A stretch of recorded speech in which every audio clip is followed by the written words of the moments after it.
মাঝি অবাক হয়ে ফেল ফেলিয়ে হাসে। বাবু বলেন, সারা জনম মূল্যে তুই খাটি, জ্ঞান বিনা তোর জীবনটা যায় চারো আনায় মাটি।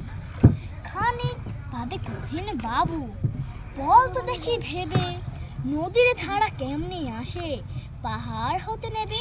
বল তো দেখি লবণ পুরা সাগর ভরা পানি।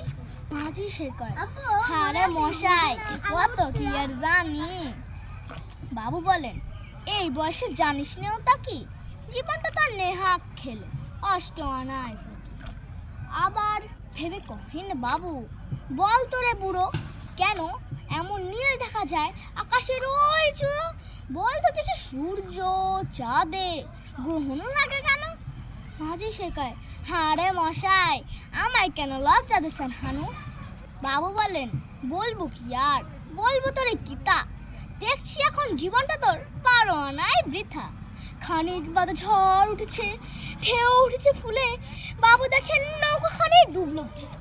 আরে ও ভাই মাঝি, ডুবলো নাকি নৌকা, এবার মরবো নাকি আজি? মাঝি সে কয়, সাঁতার জানো?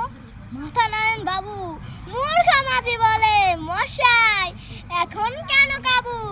বাঁচলে শেষে আমার কথা, হিসেব করো পিছে, তোমার দেখে জীবন খারাপ 16 আনায় নিচে।